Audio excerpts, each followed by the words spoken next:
저희들이 수요일 저녁에 이 말씀에 대해서 1시간 같이 교제를 했었습니다. 1절부터 이제 15절까지 간략하게 이제 말씀을 이렇게 복습을 하고 이렇게 말씀 나누겠습니다. 여기 이제 사도행전 26장은 그 사도 바울이 예루살렘에 올라와서 이제 5번째 이렇게 그 재판을 받는 그런 광경이 나오고 있습니다. 처음에는 이제 이스라엘 백성들 앞에서 이렇게 자기 변명을 할 기회를 갖고, 또 이제 23장에서는 이스라엘의 공회, 산헤드린 공회 앞에서 또 이렇게 변증할 기회를 갖고, 그리고 이제 24장에서는 이 유대 노마 총독이었던 벨릭스 앞에서 이제 재판하는 그런 광경이 나오고, 25장에서는 그 베스도 앞에서 이제 이렇게 재판을 받습니다. 그리고 이제 여기 26장에서는 그 베스도와 아그리빠 왕 앞에서 이제 변증을 하는 그런 그 내용입니다. 자, 거기에 내용을 보면 사도 바울이 어떻게 보면 이 짧은 시간에 어떻게 하면 참 효과적으로 핵심적인 그런 진리들을 증거할까, 이런 고민을 하는 가운데 사도 바울이 쓰셨던 그런 전도의 방식은 뭐였어요? 자기가 주님을 만났던 간증을 가지고 이제 이렇게 복음을 증거합니다. 그래서 먼저 구원받기 전에 자기가 어떤 삶을 살아왔고, 그 다음에 이제 어떤 과정을 통해서 자기가 구원받게 되고, 그 다음에 이제 구원받고 나서 이제 어떻게 그가 변화되었는가, 또 하나님께서 왜 그를 부르셨는가, 이런 부분을 이렇게 말씀하고 있습니다. 우리가 이제 수요일 저녁에는 그 사도 바울이 구원받기 전에 어떤 사람이었는가, 그가 이제 유대교의 철저한 그런 신봉자였고, 바리새인이었고, 또 그 가말리아 문화에서 배운 사람이었고, 그런 철저한 그런 신앙 교육과 그런 이 환경 속에서 자랐던, 그리고 아주 유능하고 똑똑한 그런 분이었습니다. 그런 분이 이제 주님을 만나고 나서 이 180도로 이제 바꿔지는 이런 장면이 거기에 이제 나오고 있죠. 그래서 이제 13절에 보면은 이 왕이여 정오가 되어 길에서 보니 하늘로부터 해보다 더 밝은 빛이 내게 나와 내 동행을 둘러 비추는지라. 우리가 다 땅에 엎드려짐에 내가 소리를 들으니 히브리 말로 이르되 사울아 사울아 내가 어찌하여 나를 박해하느냐, 가시체를 뒷발질하기가 내게 고생이니라. 그래서 갑자기 주님의 영광이 이렇게 나타나게 되죠. 그래서 이제 그가 땅에 엎드러지게 되고, 그는 시신경을 잃어버린 실명하게 되는, 그리고 그 영광 앞에 엎드러지면서 여기서 보면은 주님이 그러면서 주님께서 사울아 사울아 내가 어찌하여 나를 박해하느냐. 사실은 사도 바울이 예수님을 직접적으로 박해한 건 아니었죠. 근데 이제 예수님의 이 교회 성도들을 박해하는 것이 곧 나를 예수님을 박해하는 거구나 알게 되고, 그 다음에 그가 그토록 이 예수 그리스도를 부인했고, 예수님이 하나님 아들 되시고 메시아 되심에 대해서 전혀 터무니없는 말로 생각했던 바로 그 예수, 그리고 유대교 입장에서 보면 이 지금 기독교, 예수 그리스도를 중심으로 모이는 이 기독교를 이단으로 단죄하고, 이 확실하게는 사입이나 이단으로 생각하고, 이거를 박해하는 데 선봉자로서, 이렇게 두목으로서 이렇게 일을 진행하다가 이 다메섹 도상에서 그가 주님을 만나게 됩니다. 그래서 여기 보면은 이제 이 사도 바울은 얼마나 놀랬겠어요. 내가 이토록 하나님을 위한 열심을 가지고, 하나님 믿는다는 그 열심을 가지고, 또 하나님 말씀을 따른다는 그런 열심을 가지고 이 일을 했는데, 이것이 하나님을 거스리고 반대하는 일이었다고 하는 것. 그리고 바로 이 예수 그리스도가 우리 이 구약의 조상들이 기다렸던 그 메시아, 우리가 소망하는 그분이고, 바로 그분이 지금 살아 계신다고 하는, 초대교회가 핵심으로 전했던 이 부활에 대한 진리가 이 사실임이 확인이 되면서 사도 바울은 굉장한 충격에 사로잡히게 되고, 여기 보면 이제 네가 나를 왜 핍박하느냐, 그러면서 이제 사도 바울이 즉각적으로 가시체를 뒷발질한다는 말이 마치 소의 막대기라든지 아니면 그 소가 이렇게 이제 일을 할 때 말을 잘 안 들으면 이제 막 발로 이렇게 차고 이러는데 그게 가시와 같은 그거를 하면은 자기 고통이 되는 이와 같이 바로 이제 주님을 거스리고 핍박하는 것이 바로 가시처를 뒷받으라는 것 같다 이러면서 이제 그래서 이제 바울이 주님이 누구십니까 이렇게 얘기했을 때 바로 네가 박해하는 바로 예수다 이렇게 이제 말하고 있습니다. 자, 우리가 이제 이 장면까지 살펴봤는데 이토록 그 사상적으로는 학문적으로 또 종교적인 모든 이념이 있어서 그리고 아주 그 머리가 탁월하고 똑똑한 그리고 그런 모든 그 찬란한 이력과 그런 경력을 가지고 있는 그런 그 사도 바울이 보통 이런 사람들은 잘 먹혀들어가기 힘들잖아요. 근데 그분이 주님을 이렇게 딱 만나고 나서 180도로 바뀌어지게 됩니다. 정말 이 모든 것으로 무장이 돼가지고, 이 코뿔소처럼, 황소처럼 예수 믿는 자를 들여받고, 이런 사람이 한순간에 순한 양처럼 변화하고, 그가 하나님 앞에서 완전히 항복하고 굴복하는 이런 장면이 이제 오늘 본문에 나오고 있습니다. 자, 16절부터 이제 이하의 말씀은, 자, 하나님께서 이제 왜 사도 바울을 부르셨는가, 또 하나님께서 이 사도 바울이 변화되고 나서 어떤 삶을 사는가의 문제를 쭉 다루고 있습니다. 그래서 오늘 이제 16절부터 마지막 절까지 말씀 가운데 우리가 이제 자세히 다루지는 못하고 회심이란 무엇인가 이런 부분, 회심이란 무엇인가, 그리고 우리가 이제 9장에서도 22장에서도 좀 살펴봤습니다만은 이 회심이란 무엇인가, 그리고 또 이제 한 가지는 우리가 믿는 이 복음을 증거하는 증거자들의 그 전도란 무엇인가 이런 부분, 이런 것들을 좀 생각을 해보겠습니다. 자, 여기 보면 이제 주님이 16절에 이제 일어나라 이렇게 말씀하고 있습니다. 그리고 내 발로 서서 내게 나타난 것을 곧 내가 나를 본 일과 장차 내가 내게 나타낼 일에 너를 총과 증인으로 삼으려 함이니. 자, 하나님의 사도 바울을 부르신 부름의 목적, 그리고 이 하늘의 부르심 앞에서 사도 바울은 분명한 하나님의 목적을 확실하게 이제 받고 있죠. 무엇 때문에 그런 거예요? 여기 이제 16절을 보면 종과 증인을 삼기 위해서. 이제 이게 넓은 의미에서 모든 그리스도인들도 마찬가지입니다. 하나님의 여러분을 종으로 삼기 위해서.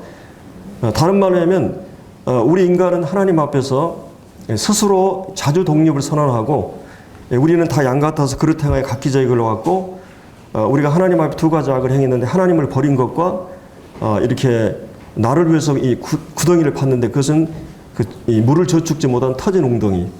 그러니까 우리가 하나님을 버리고 내가 인생을 내 스스로 내 어떤 실력이나 자원으로 이게 쌓아보려고 했는데 그것은 물을 저축지 못한 터진 웅덩이라는 것이.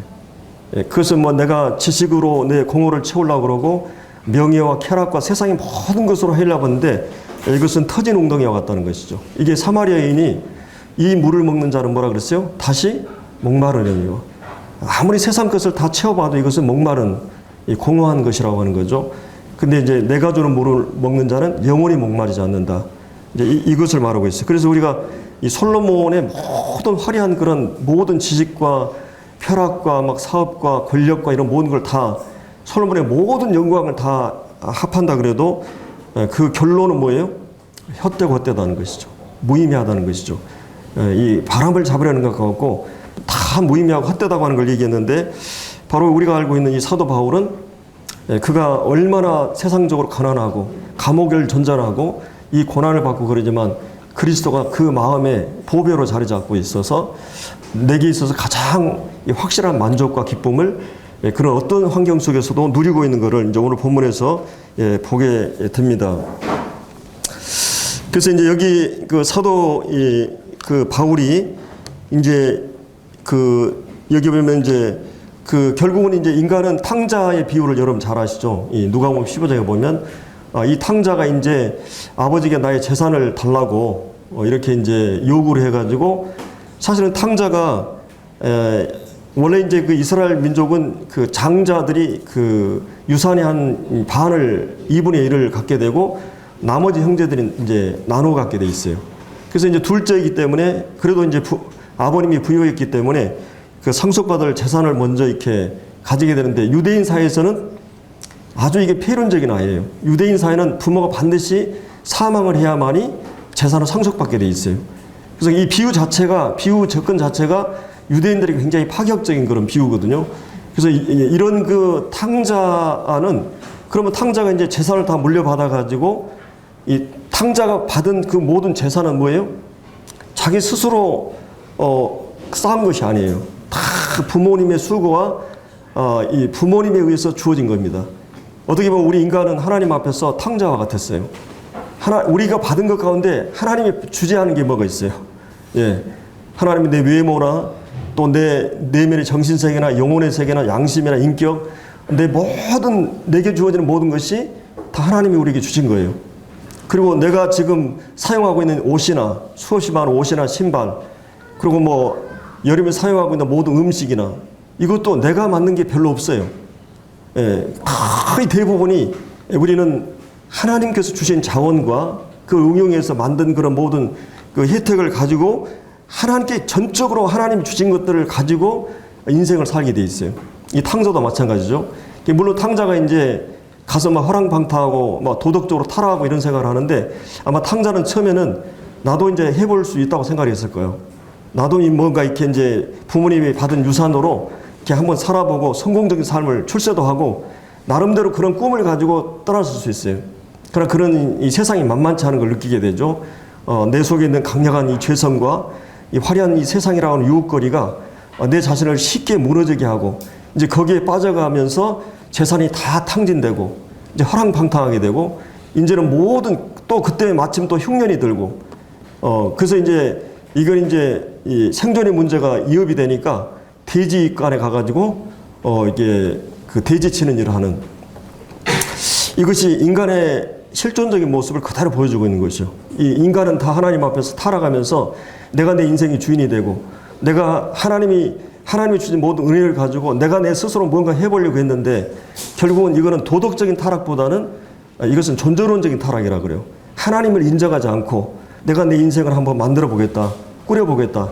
그래서 뭔가 자기는 자유라는 개념을 이 탕자의 개념에서는 자유를 어떻게 생각했어요? 뭔가 내가 마음대로 내가 원하는 대로 내가 한번 해보는 것을 자유라고 생각했어요. 그러나 결국은 뭐예요? 그것은 그 자유는 내가 마음대로 돈을 쓰고 타락하고 내 마음대로 하는 것이 자유가 아니라 그것은 속박이고 구속이고 자기는 얽매이고 결국은 자기는 지금 그 노예처럼 돼지우리간에서 그 노예의 모습이 바로 인간의 모든 실상이에요.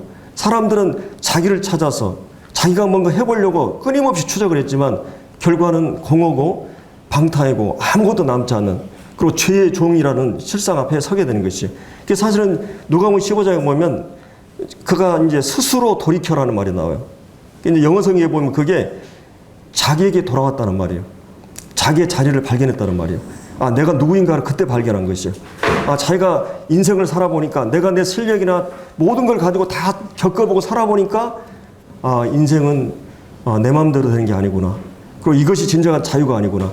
아버지 품 안에서 아버지의 머리를 삼고 아버지의 질서 안에서 사는 그 선 안에서 자유구나.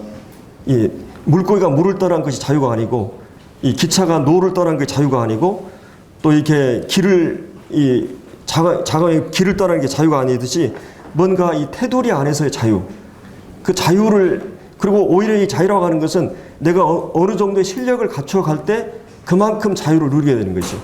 우리가 엄마 아빠들이 막 어린아이 때 나 공부하기 싫다고 그러니까 우리 아이들도 보니까 막 내 중고등학교 때 공부하기 싫다고 막 아빠 나 검정고시 하면 안 된다고 이러는데 너무 힘드니까 막 경쟁이 치열하고 그러다 보니까 근데 이제 결국은 어떻게 되냐면은 같이 합숙해서 경쟁하고 견제하고 이래서 실력이 늘고 그러면서 이제 사람이 그런 관계 속에서 이제 형성이 돼 가는 거죠.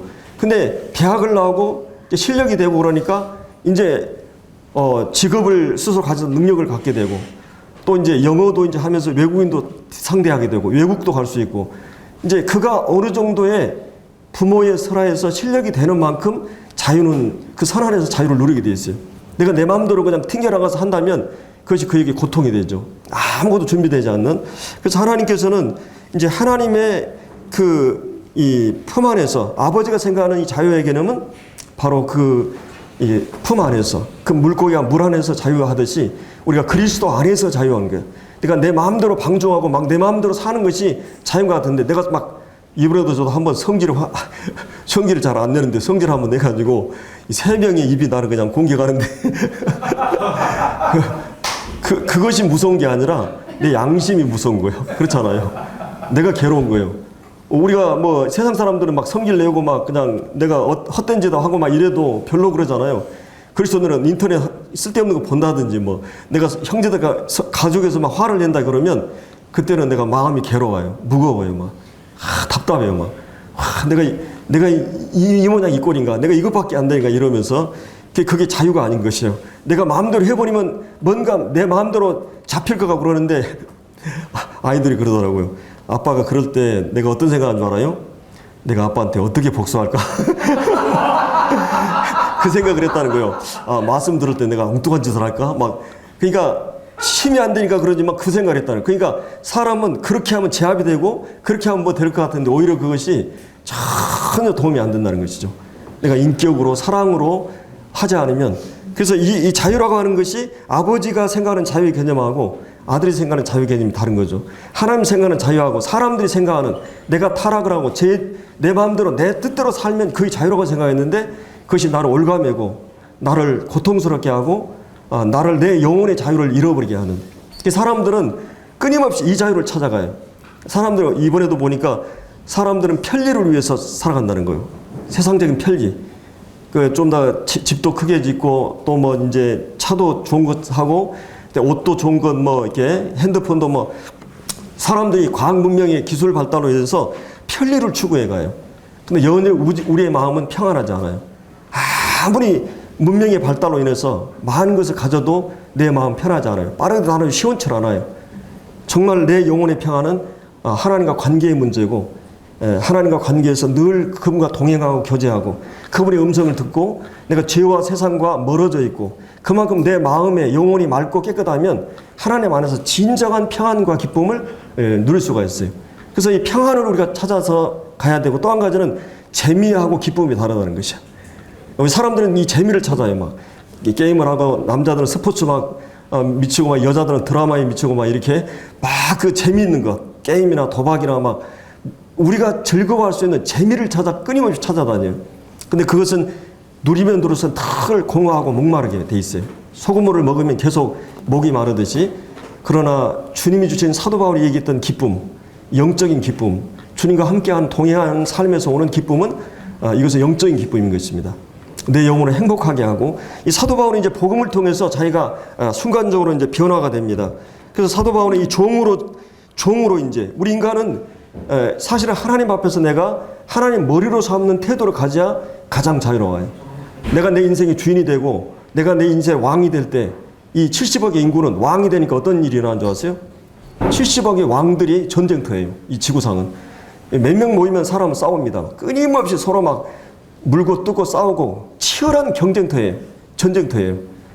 그래서 이 세상에 그 융비가 뭐 융비만 가지고도 이 지구의 상의 70억이 굶어 죽지 않는데요. 지금 지구상에 엄청나게 많은 사람들이 굶어 죽고 영양실조로 살아가잖아요. 우리가 새끼 먹는 이런 나라가 별로 많지는 않더라고요. 그렇게 우리가 경제적으로 부유한 나라에 살고 있죠. 근데 그 융비의 300배가 무기로 사용되고 있어요. 전쟁 비용으로 사용되고 있습니다. 그러니까 지구는 자기를 지키기 위해서, 안전을 지키기 위해서 끊임없이 경쟁하고 막 우리가 남북한에 지금 얼마나 불안해요. 이런 사회에 있어요. 우리의 영혼의 안정감, 우리의 영혼의 평안은 이런 외적인 것부터 오지 않아요.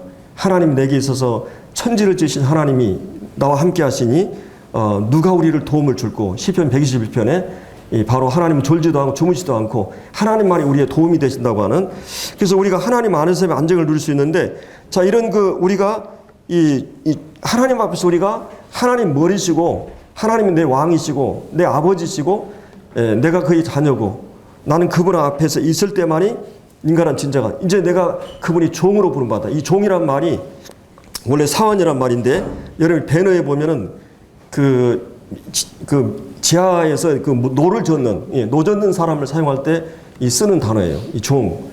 그래서 이제 여러분들이 그 배너에 보면은 가운데 채찍을 가지고 그 농땡이 피어가 이런 막 때리잖아요. 막 사정이 때리고.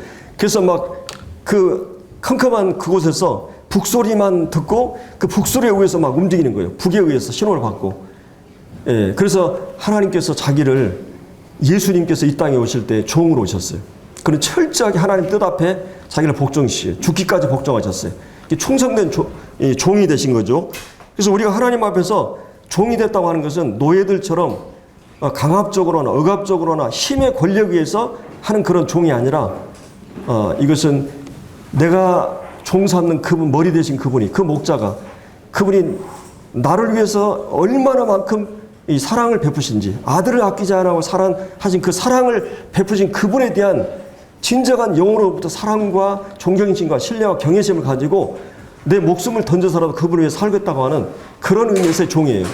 내가 예수 그리스도의 종이다. 사도 바울이 계속 서에서마다 바로 이 종 삼기 위해서 하나님이 그를 부르셨다고 하는 거예요. 그리고 또 한 가지는 이제 이 증인을 삼기 위해서. 이 증인은 뭐예요? 그 우리가 수요일날 잠깐 얘기했었는데, 그가 지금 보고 들은 것을, 보고 들은 걸. 그러니까 전도라고 하는 것은 뭐 우리가 이 오늘날 현대교회가 전도에 대해서 막 프로그램이니 뭐 연예인들, 스포츠맨들, 유명한 사람들 다 간증시키고 또 젊은이들을 끌어오기 위해서 막 밴드를 막 동원하고 대중문화를 동원하고 그리고 많은 프로그램과 조직과 막 수없이 많은 방법들이 동원되고 있는데 초대교회 전도 방식은 그렇지 않았어요.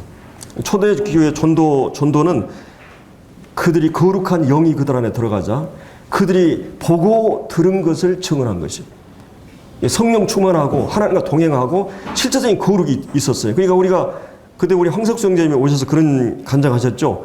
60년대, 70년대, 70년대, 80년대는 우리 교회가 이보다 더 적었어요. 그냥 막 10명, 막 10명 이렇게 모였잖아요. 몇 명 하는데 있는 성도들이 예배에 가보니까 거룩을 느꼈어요. 하나님의 임재를 느꼈어요. 뭔가 말로는 설명할 수 없는 하나님의 임재가 그 가운데 있었어요. 하나님 거룩하심이 느껴졌어요.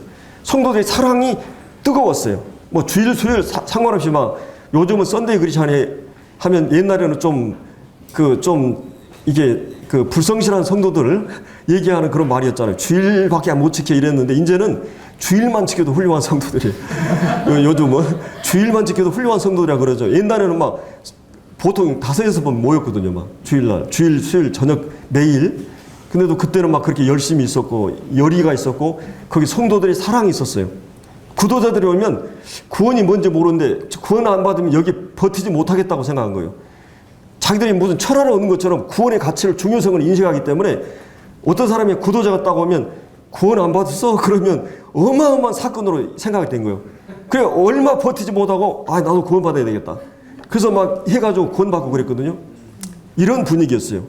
과연 이 초대교회가 우리 한국교회 초대교회처럼 이런 거기에 거룩이 있고 하나님의 임재가 있고 하나님이 실제 살아계시고 그리고 우리 삶이 실제 정결하기 때문에 우리가 나가서 전도를 저 사람을 보니까 뭔가가 있어.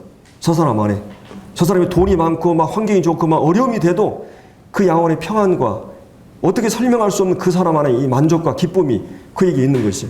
그것이 그 사람들의 강력한 도전을 주는 것이. 초대교회가 이렇게 이 세포 침투 방식으로 개인이 변화돼 가지고 사람들이 변화되는 방식으로 복음이 증거된 것입니다. 이 증인들.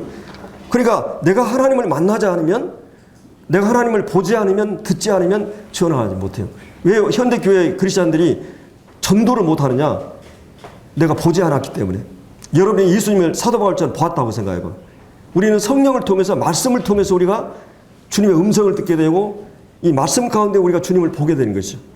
그건 지울 수 없는 사건이에요. 하나의 사건이에요. 하나님과 만남의 사건은 나만이 아는 그 사건이에요. 물론 이제 여기서 이제 이 사건 받게 하는 과정 18절에 보면 이제 눈을 뜬다고 그러잖아요. 눈을 뜬다. 여러분들 어느 순간에 귀가 열리고 눈이 떠요. 그러니까 이번에 이제 우리가 마태복음 9장 경건의 시간 때 이 소경이 눈 뜨는 장면이 나오잖아요. 근데 그때 눈을 뜰 때 어떻게 했어요? 주님이 이 소경의 눈을 안수에 만져가지고 눈을 떠요. 마감에 보면 또 주님이 그 소경한테 침을 뱉어가지고 이렇게 이제 눈을 뜨게 해요. 그러면 이제 요한복음 9장에 보면 예수님이 진흙을 이 땅에 이제 지능에 이제 침을 뱉어가지고 이겨가지고 이게 발라가지고 실로암 못에 가서 씻으라 그래요. 그럼 보게 될 것이다. 그 이제 누가복음 18장에 여리고라고 하는데 이제 소경이 나오는데 거기서는 주님이 이제 이렇게 말씀으로 이렇게 하셔요.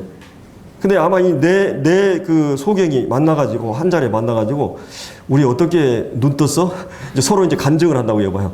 그러니까 이제 실로암 못에 갔던 또 베세다에서 또 여리고에서 이 각각 만난 그 주님 만나가지고 저기 눈 뜬 사람들이 다 경험을 얘기하는 거예요. 나는 막 이렇게 했어, 이렇게 했어. 그러니까 만약에 어떤 분이 예수님 한마디 말씀하니까 너 떴다고 그러면 너 그건 좀 그거 틀린 것 같은데 나는 이렇게 떴는데 그러고 서로가 자기의 경험을 가지고 해결화시키면 안 되겠죠.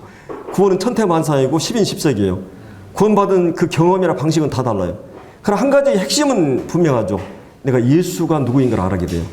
예수님이 누군가. 물론 그 전에 눈을 뜨게 되면서 그러면 여러분이 눈을 뜨게 되면 눈을 뜨고 여기가 밤이다 그러면 어때요? 볼 수 있어요, 없어요? 예. 근데 낮이고 빛이 있는데 눈이 감겼다. 볼 수 있어요, 없어요? 이 두 가지 조건은 반드시 있어요. 내가 눈을 떠야 되고 예수님의 빛이 예수님이 실제 보여야 돼요. 이 두 가지가 맞물려야만이 이게 성립이 될 수 있는 거죠.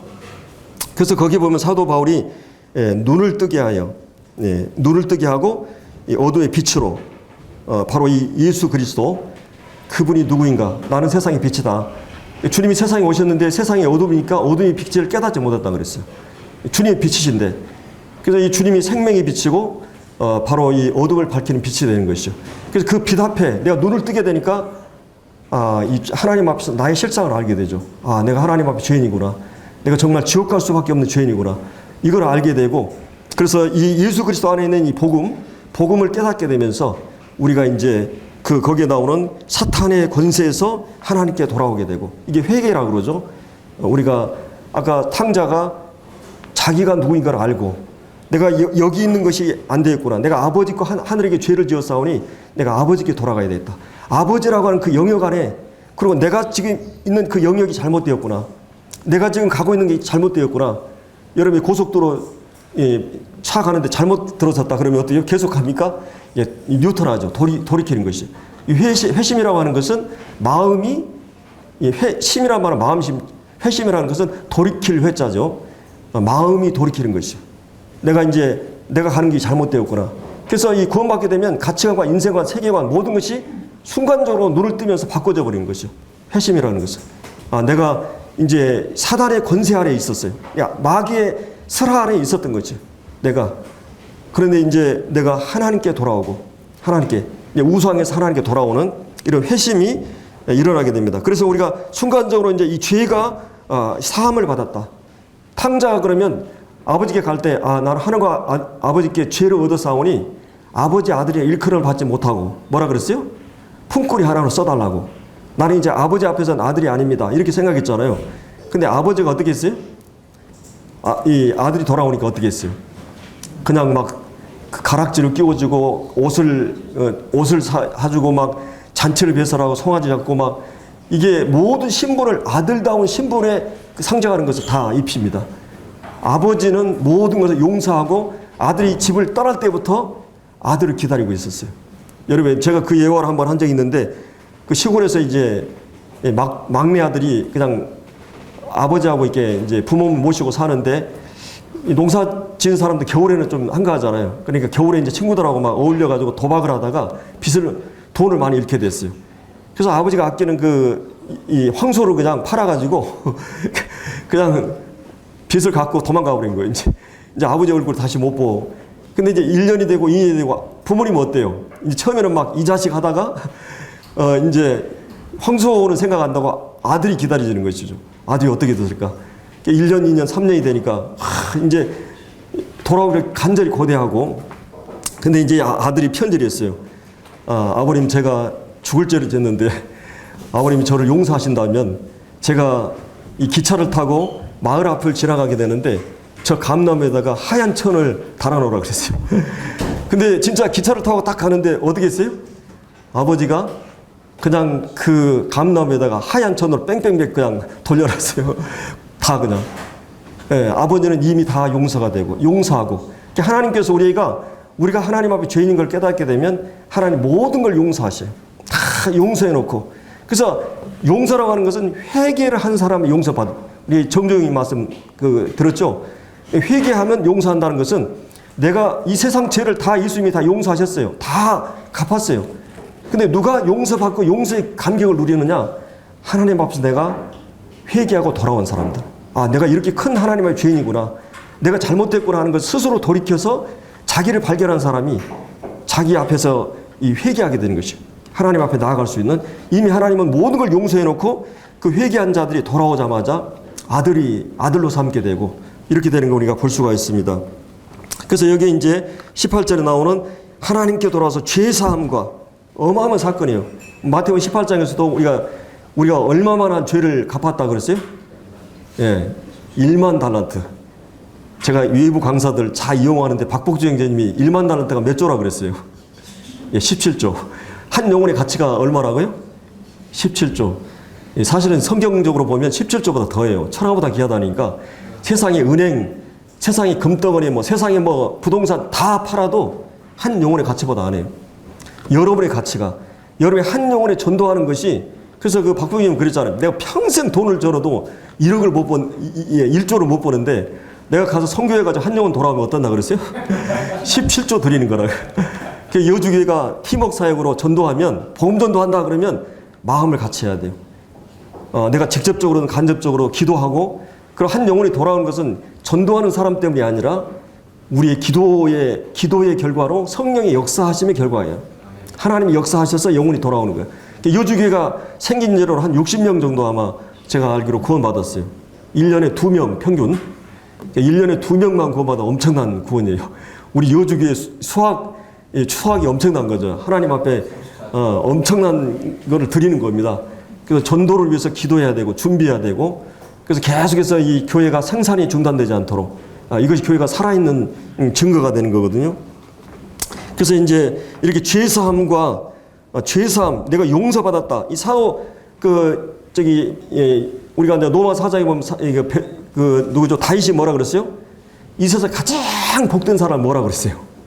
예, 가장 복된 사람이 뭐라? 용서함 받은 사람. 다윗은 그거를 뼈저리게 느낀 사람이거든요.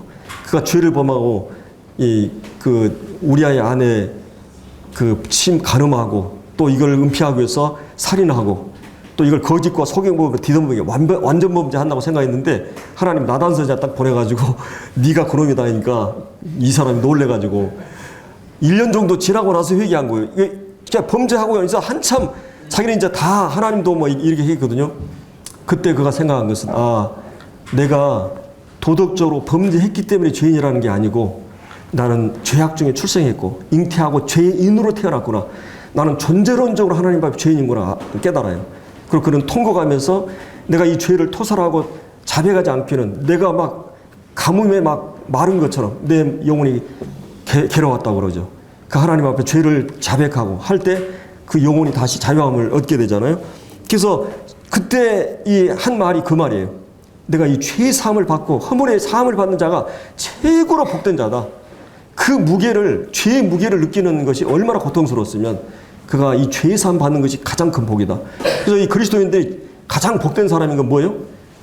그래서 복음이라는 말이에요. 가장 복된 소식, 우리의 인류에게 그 복음으로 우리가 죄의 용서를 받고 죄의 사함을 받고 영원한 죄 사함을 받고 법적으로 이제 죄에 대해서 전혀 기억지 않고 묻지 않는 그런 죄 용서함을 받고 그 죄 용서함을 받은 사람들이 믿어서 거룩하게 된 무리 이 교회에 얻게 되고 이 기업을 얻게 한다.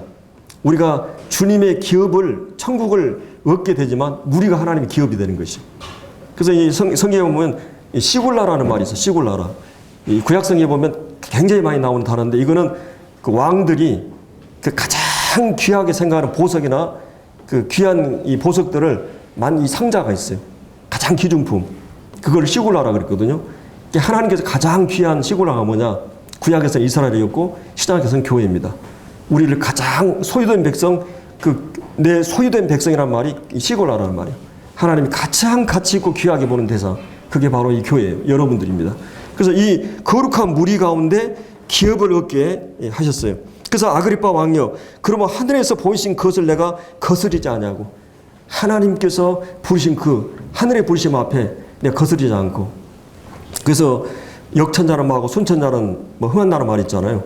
그래서 이게 이 순리대로, 영리가 아니라 이 모든 것은 순리대로 가야 돼요. 하나님의 부르심 앞에 우리가 따라가면 그것이 행복이에요.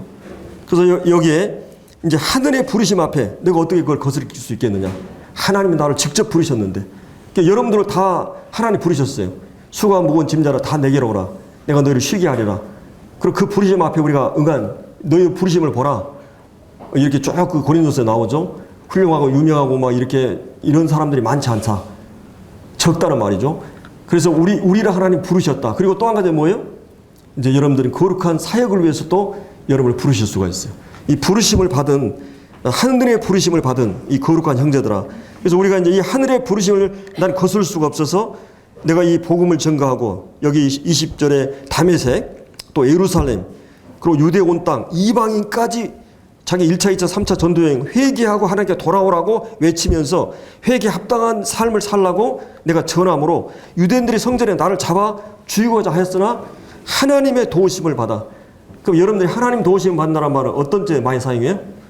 아이고 내가 병들었는데 하나님이 나를 도와가지고 나았다. 물론 이제 그것도 감사하겠죠. 아니 사업이 망하려고 했는데 하나님이 도우셔가지고 하나님의 도우심을 그런 데 많이 사용하는데 사도 바울은 어디다 지금 사용하고 있어요? 하나님 도우심을 내가 복음 전할 수 있는 기회를 주셨다는 것을 하나님 도우심이라고 그래요. 넣고 난지 감옥에 있든지 밖에 있든지 나는 복음 전할 수 있는 기회가 하나님 나를 도우셨다는 말이에요. 내게 복음 전할 수 있는 기회를 주셨다는 거예요. 높고 낮은 사람, 왕이건 총독이건 아주 빈천한 사람인 건 증언하여 선자들에게 모세에게 반드시 되리라고 한 말을 그렇게 했다면서 바로 이제 23절에 복음의 핵심이 나오죠. 그리스도가 고난을 받으실 것과 죽은 자 가운데 먼저 나으실 살아나사 이스라엘과 이방인들의 빛을 전하시리라 함이니이다. 이 주님의 죽으심과 부활, 이것 때문에 그거 복음을 전했다. 자, 그런데 이 복음을 전하니까 24절부터 이제 이 30절 그 사이에 보면 이 영광스러운 복음을 내가 구원받기 전에 이런 사람이었는데 내가 다메섹 동상 이렇게 하나님을 직접 만나게 됐고, 그리고 나는 이 사역을 위해서 지금까지 내 인생을 살아왔습니다. 30년 가까이를. 이 자기의 전 역사를 간략하게 간증적으로 얘기를 하고 있는 것이. 그러니까 이제 이 베스도는 어떤 사람이에요? 24절에 나오는 노마인이에요. 그 노마는 무슨 사상이 지배하고 있었어요? 헬라 문화가 지배하고 있었어요. 자, 헬라적 사고가 지배하는 그 풍토에서 교육을 받은 사람이에요. 이 베스도는. 그러니까 지극히 철학적이고 이성적이고 과학적이에요. 그 사람은 함적인 생각이 그의 모든 이성이 중심에 있어요. 이해되거나 보편 타당성, 보편적이거나 그것이 타당성이 있지 않으면 진리라고 규명하지 않은 사람들이에요. 이런 그 철학의 영향을 받은, 헬라적 철학의 사고의 영향을 받은 이 베스도, 24절에 뭐라 해요? 크게 소리내어 이르되 바울아 내가 미쳤도다.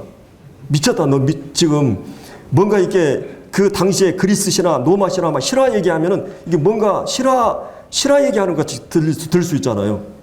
근데 그 바울이 네가 미쳤다. 어떤 면에서는 진짜 미친 거죠. 어떻게 이제 사도 바울이 고린도후서 5장 13절을 보면 내가 미쳐도 주를 위해서 미쳤다 이런 말. 그러니까 이 사실은 역사적으로 훌륭한 사람들은 미친 사람들이에요. 여러분이 보세요. 그 에디슨 같은 어떤 한 일에 몰두하고 집중하고 거기에 올인하고 그러니까 이 미쳤다는 말은 뭔 말이에요? 미쳤다는 말은 그 정신이 나갔다 그러는데 다른 것에 의식하지 않아요. 한 것에 몰입하는 그러니까 이게 부정적인 말이 있고 긍정적인 의미가 있어요. 미쳤다는 말이. 근데 이제 진짜 우리가 긍정적인 면에서 주님께 미쳐야 돼요. 어떤 사람은 돈에 미치고 막 여자에 미치고 막 스포츠에 미치고 막 드라마에 미치고 막 그냥 거기에 중독이 돼가지고 내 의지로 어떻게 할 수 없는 그런 그 미치는데 우리는 그리스도에게 미친 거예요. 그분이 얼마나 놀라운 분이기 때문에 사도 바울이 이제 그렇게 베스도가 이 바울에게 내가 미쳤다. 뭐 때문에 미쳤다 그랬어요? 내 많은 학문이 너를 미치게 하였다고 말하고 있어요. 이 광란 헛소리 하지 말라. 네가 많은 학문, 이게 책들, 지식이 네 머리를 돌려버린 것이다. 헛소리 하게 한다. 그러면서 이제 지금 그 로마의 그 총독과 그 고관들, 그리고 이 팔레스타인 왕이었던 아그리빠와 그 고관들이 모인 그 귀족들이 모인 그 자리에서 지금 베스도가 그 말을, 내가 생각할 때는 사도 바울의 그 말이 무언가 확신과 영적인 권위가 있었어요. 그 영혼들을 그냥 지금 그러니까 사도 바울은 자기 변명한 게 아니에요. 나 죄 안 범했으니까 나 살려달라 이런 얘기한 게 아니에요. 그가 만난 그리스도를, 이 예수 그리스도가 역사의 중심이고 이분이 누구인가를, 그 예수 그리스도가 누구인가를 역사적 사실을 근거로 해서 증거하고 있는 것이죠. 이거는 뭐든 철학적인 사색의 결론이 아니고 어떤 뭐 과학적인 실험을 통한 실증적인 것들이 아니고 문학적인 어떤 꾸며낸 그런 소설이나 이야기가 아니고 이거는 AD와 BC를 구별해버리는 역사의 한복판에서 일어난 일이다. 이 얘기를 지금 박운을 하고 있는 것이. 이 사도 바울이 어마어마한 학문을 가진 사람이에요. 헬라의 학문을 섭렵했고 우리가 수요일날 같이 봤죠. 그리고 이 구약성경 이제 크게 이제 이 역사에는 헬라적 사고, 이 합리성과 이 히브리적 사고, 이 계시성, 하나님의 계시된 이 말씀의 큰 두 가지 인본주의, 신본주의 사상이 있죠. 근데 이제 이 25절 바울이 이르되 베스도요 각하여 내가 미친 것이 아니오 참되고 온전한 말을 하나이다. 자, 그러면서 다시 베스도는 먹혀 들어가지 않은 거예요. 종교적인 배경이 있기 때문에.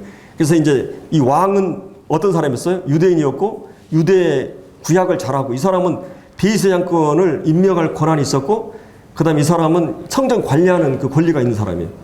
그리고 유대인의 역사와 문화, 정서, 유대인에 대해 속속들이 잘 아는 사람이에요. 이 아그리빠 왕은. 그렇기 때문에 이제 왕께서는 이 일을 아시기로 이것서 내가 왕께 담대히 말하노니 이 일에 하나라도 아시지 못함이 없는 줄 믿나이다. 이 일은 한쪽 구석에서 행한 것이 아니다. 이것은 역사의 한복판에 이스라엘, 이 온 지구상의 중심 이스라엘에서 일어난 사건이다. 그리고 이것은 모든 사람들이 다 알고 있는 사건이고 당신이 잘 알고 있지 않느냐. 예수 그리스도에 대해서 그 얘기를 하고 있는 것이. 아그리빠 왕이여 선자를 믿으시나이까? 여기서 나 안 믿는다 그래 보면 유대인들의 큰일 나요. 정치 안 못하는 거 이 사람은. 그렇잖아요. 예, 그러니까 여기서 그러니까 사도 바울이 서둘러서 그냥 믿으신 줄 아나이다. 질문해 놓고 이제 이게 딱 얘기하잖아요. 그러면서 아그리빠가 바울에게 이르되 내가 적은 말로, 이제 아그리빠 반응하죠. 적은 말로 나를 거야 그리스도인 되게 하려 하는도다 하니까 바울이 뭐라 그랬어요? 말이 적으나 많으나 당신뿐 아니라 오늘 내 말을 듣는 모든 사람도 이렇게 결박된 것 외에는 나와 같이 되기를 하나님이 원하십니다. 이렇게 얘기를 하고 있는 것을 보게 된 것입니다. 여기서 보면 사도 바울이 나와 같이 되기를 원한다. 이것이 하나님의 마음이라는 것이에요. 이 사도 바울은 나를 본받은 자 되라 이런 말을 했죠. 어떻게 보면 이게 어떻게 이렇게 확신을 가지고 있을까? 이 몰골이 초췌한 죄수복을 입고 쇠고랑을 찬 정말 볼품없는 한 노인이었던 그 죄인이 그 발언이 이 청중을 압도하고 거기에 겉으로는 막 세상적인 화려한 학문과 지식과 그 다음에 막 권위와 왕관을 쓰고 제복을 입고 크게 위엄을 갖추고 모여든 그 사람들, 그 속을 껍질을 벗겨보면 뭐예요? 그 내용은 이 죄로 말미암아 공허하고 부패하고 썩고 그리고 정말 그 마음에 답답하고 아무것도 없는, 그냥 제가 이 짐승 얘기했죠. 돼지, 더러운, 그 다음에 이 욕심, 그리고 이 막 늑대, 맹주 같은 그런 괴물 같은 내 속에 이 인간의 마음 속은 그렇게 더러워요.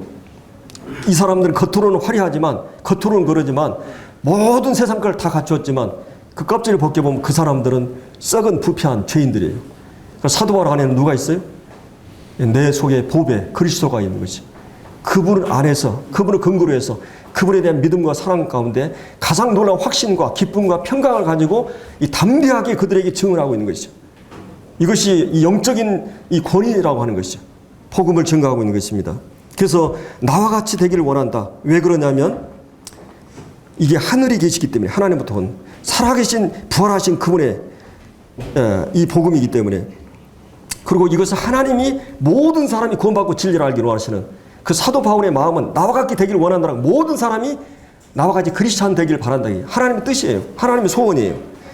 그리고 이것은 부활의 역사적 사실이기 때문에 여기 이제 보면 아까 이 사도 바울이 그 이 일은 그런 말이 있죠. 이 일은 26절에 이 일은 한쪽 구석에 이 일은 무슨 일을 얘기해요?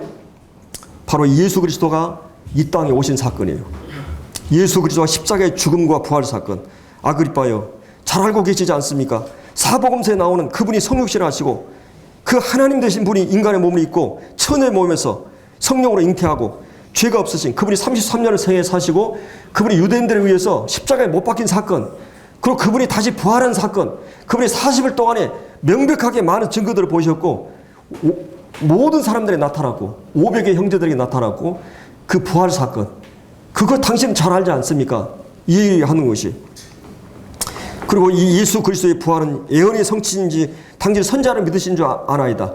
구약 성경에 456번이나 이 바빙크란 분이 만약에 한 가지 예언만 맞아도 놀라는데 그 예언이 예수 그리스도에 완전히 다 성취됐지 않습니까?